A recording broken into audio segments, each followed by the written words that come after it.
Bonjour, bienvenue à tous à la conférence Promotion et Animation Commerciale de l'Institut du Commerce 2021. Je vais laisser à présent la parole à Laurent Landel, qui est président de Bonial. Bonjour Laurent. Bonjour Françoise, bonjour à toutes et bonjour à tous. Alors je suis heureux d'être là. On parle beaucoup de la promotion, très attendue par les consommateurs, on l'a vu. Et on va parler là pendant cette session spécifiquement du véhicule, de la vitrine de cette promotion, qui est le prospectus, et qui je crois est très lié au thème du jour. Comment concilier attente shopper, législation et création de valeur. Vous allez voir qu'il se passe beaucoup de choses. Les attentes shopper sont en train d'évoluer. La législation d'ailleurs aussi, de manière surprenante, liée avec les attentes shopper. Et vous verrez que tout ça, ça permet aux enseignes de créer des stratégies qui permettent d'être encore plus proches du consommateur. Alors, la digitalisation du catalogue pour des promotions plus efficaces et plus responsables, et vous allez voir que les deux sujets peuvent être liés.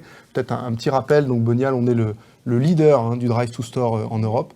Notre vocation, notre métier, c'est de reconnecter les consommateurs avec les magasins, et pour ça, on utilise, parce qu'il y a beaucoup de valeur, le plan d'action commerciale, en fait, les promotions que les distributeurs produisent dans des proportions très importantes, qui sont en fait très visibles dans l'univers offline, beaucoup d'ailleurs dans les boîtes aux lettres, sous forme de prospectus papier. Nous, notre métier, c'est de faire en sorte qu'elles soient aussi visibles sur les smartphones, les tablettes, les ordinateurs qu'on utilise tous de plus en plus chaque jour. Et on va commencer avec un chiffre qui ne va pas vous surprendre. 55% des Français considèrent que les prospectus et les catalogues publicitaires sont utiles. C'est une étude qu'on a conduite avec Opinionway fin 2020 auprès d'un échantillon franchement solide de plus de 5000 répondants.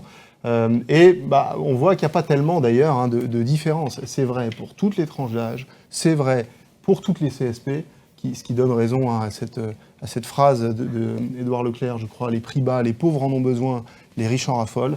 C'est plus vrai que jamais. Et puis c'est vrai d'ailleurs pour toutes les tailles d'agglomération. Le contexte, la crise sanitaire qui a précédé la crise économique n'a fait, à mon avis, qu'accentuer ce phénomène.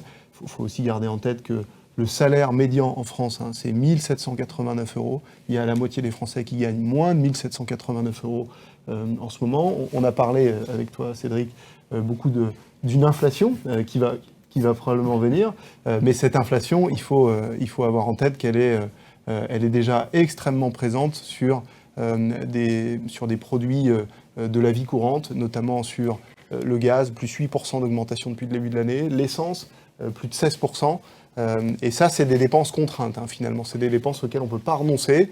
Et donc, les seules dépenses arbitrables, c'est très souvent les dépenses liées aux achats du quotidien. C'est là où, effectivement, on a le sentiment de pouvoir d'achat. C'est-à-dire que c'est là qu'on sait qu'on peut décider d'acheter telle ou telle chose et que les promotions jouent un rôle essentiel. Il y a un chiffre qui moi, me choque beaucoup. C'est 160 €. C'est en moyenne le montant que les Français économisent quand ils parcourent les prospectus et les catalogues des distributeurs, parce que ces promotions, elles représentent un pouvoir d'achat sonnant et trébuchant.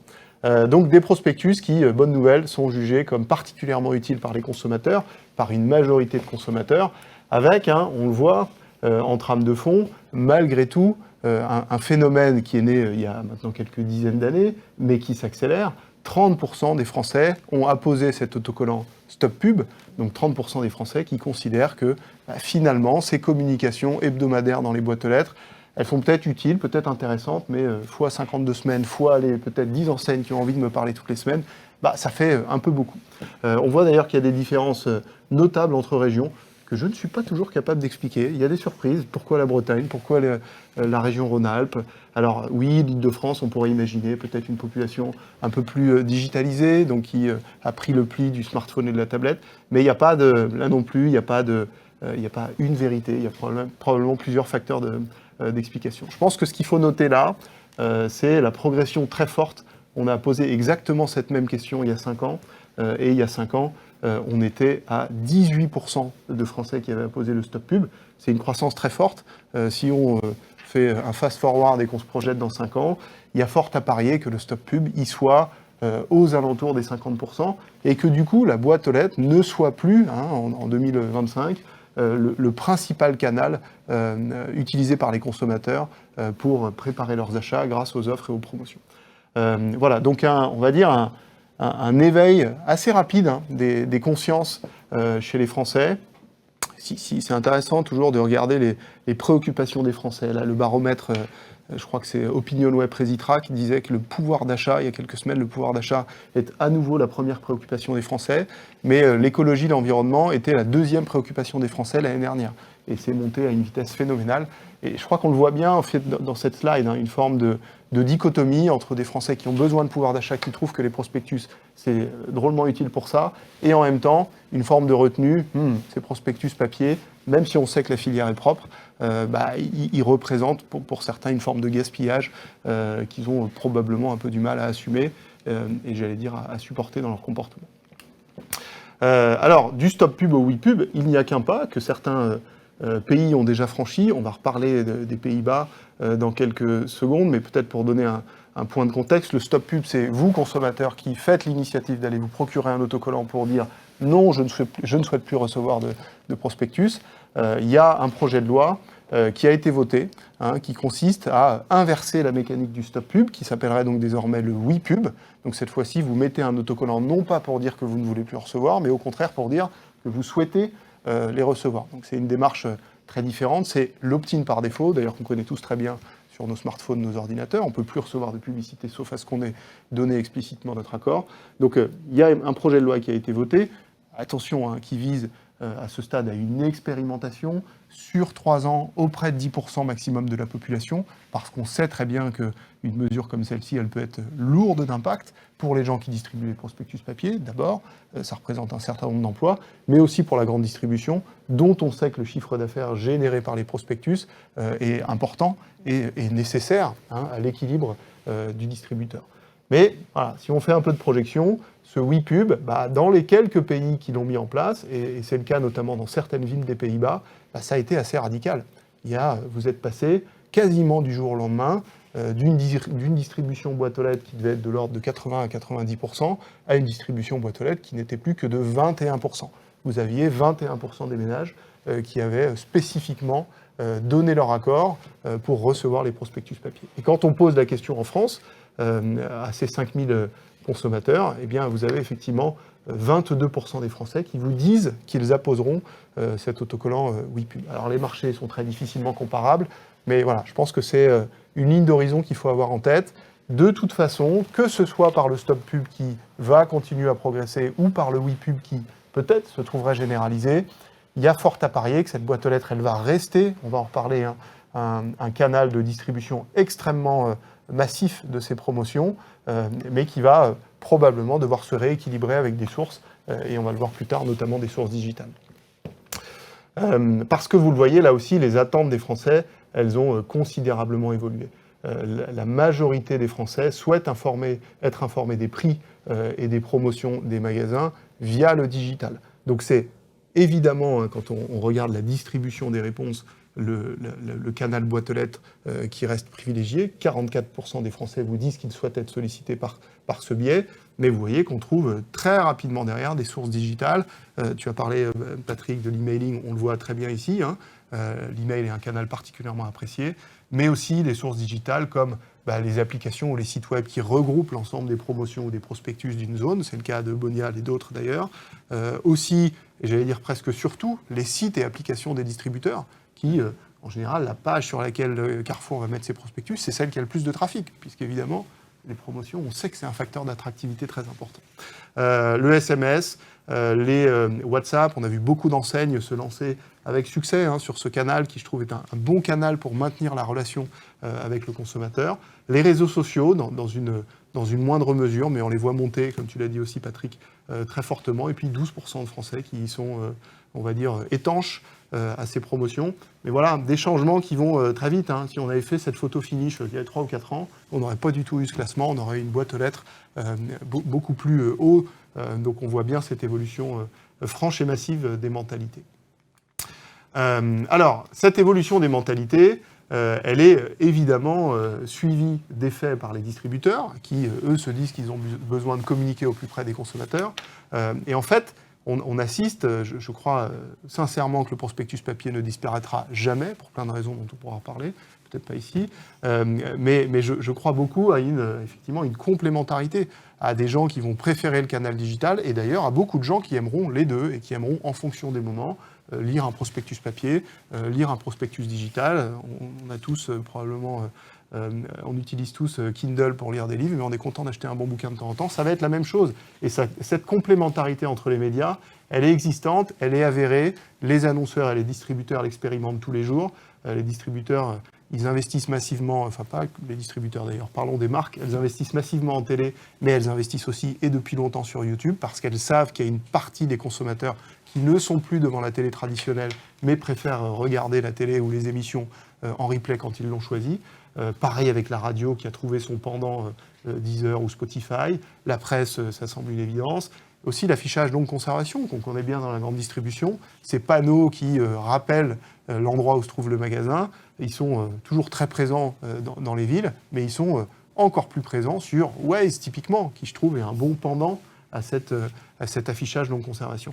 Voilà, la boîte aux lettres, elle trouve, elle aussi, d'une certaine manière, son pendant avec Bonial.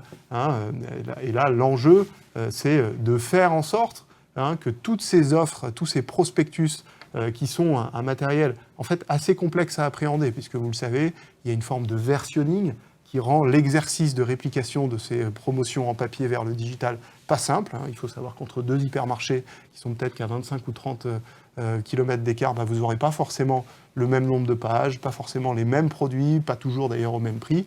Donc il faut savoir en fait passer de ce format, il faut sortir ces offres promotionnelles de cette forme de prison de papier pour ensuite, à partir du moment où on a un flux digital, on va pouvoir de manière beaucoup plus habile, être beaucoup plus malléable avec ces promotions et les diffuser sur le site du distributeur, sur son application, sur des places de marché comme Bonial, sur Facebook, sur Instagram, qui évidemment concentre une audience extrêmement massive et captive, mais aussi sur l'univers programmatique. La grande distribution, elle utilise énormément la PQR, la presse quotidienne régionale, des titres très locaux en papier. Il faut que ces offres promotionnelles elles puissent aussi exister sur les déclinaisons digitales du Ouest France Morbihan, etc.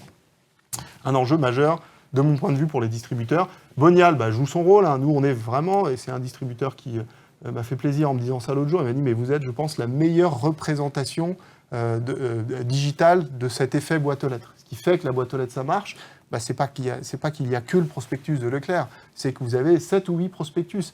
Et donc, c'est cette variété d'informations qui fait l'attractivité de la boîte aux lettres.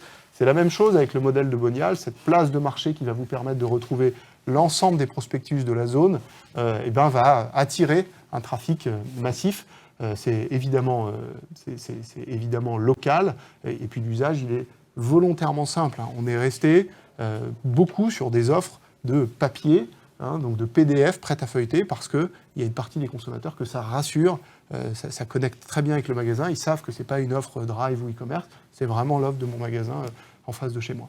Donc la force du catalogue, on va dire traditionnel, avec les plus du digital, une cible complémentaire, un marketing pool, là c'est les consommateurs qui font la démarche d'aller s'informer avant de se rendre en magasin, donc on a une audience très qualifiée et finalement captive. On a une réactivité très forte, on l'a vu pendant les confinements, vous vous souvenez tous, c'était tellement un coup de pas de bol de Castorama qui a quand même sorti une première de couverture avec un salon de jardin qui s'appelait Corona, je crois, et avec comme titre tout le monde dehors, c'est le moment de vivre dehors. Bon, c'est l'enfer, c'est pas de bol, mais c'est aussi ça, la vie du prospectus papier. Vous avez un temps tellement long entre le moment où vous pensez l'opération, où vous la lancez à l'impression et où la réalité en magasin peut être très différente, que c'est difficile à appréhender. Le digital, ça permet effectivement de sortir des produits qui seraient en rupture à partir du moment où on a l'information. Bref, ça permet à ce contenu-là d'être beaucoup plus malléable. Et puis enfin, et j'allais dire presque surtout, ça permet des mesures et des mesures d'impact beaucoup plus précises que ce que permet le digital. Vous allez pouvoir savoir très précisément combien de clics il y a eu sur les catalogues, quels sont les gens qui les ont lus, combien de temps ils ont passé dessus, quelles sont les pages qui les ont les plus intéressés. Et ça, évidemment, le prospectus papier permet moins de rentrer dans ce genre de détails. Vous allez pouvoir mesurer très précisément des visites en magasin, puisque comme c'est sur smartphone, on va pouvoir grâce au GPS, suivre les smartphones et savoir que quelqu'un qui a regardé un prospectus de Lidl s'est effectivement rendu dans le magasin par la suite. On va pouvoir en déduire des coûts par visite, qui sont maintenant des métriques que les distributeurs regardent avec beaucoup d'attention. On va pouvoir déterminer le nombre de visites, mais aussi est-ce qu'elles sont incrémentales, hein, ou est-ce que ce sont des gens qui de toute façon se seraient rendus chez Lidl, auquel cas peut-être qu'on a conforté une conviction, mais ça n'a peut-être pas la même valeur que quelqu'un qu'on a réussi à détourner d'une autre enseigne ou qui n'avait tout simplement pas prévu de faire ses courses. Et tout ça, ça permet effectivement de mesurer une efficacité en chiffre d'affaires sonnant et trébuchant et en ROAS. Il nous reste 15 secondes. C'est effectivement le temps qui me restait pour partager quelques exemples de ce qu'on fait avec Auchan. 500 000 consultations par mois, c'est massif. 1 minute 40 de temps passé sur le prospectus. Pour ceux qui ont des doutes sur l'intérêt des Français pour les promotions, je vous promets que si je me tais 1 minute 40, ça va t'arranger, Françoise. Mais vous allez trouver que c'est un temps long et c'est un temps d'exposition très fort. Et puis près de 30% des gens qu'on retrouve en magasin après qu'ils aient lu ces fameux prospectus. Voilà, donc la promotion a encore de beaux jours devant elle, en papier certainement, mais en digital aussi. Voilà, et ce qui était appréciable dans l'intervention, c'est que c'est pas tout blanc ou tout noir, c'est pas que le digital ou que le papier, mais c'est bien en bonne intelligence, trouver le bon équilibre entre les différents supports et la complémentarité entre les différents supports. Donc merci pour ce partage.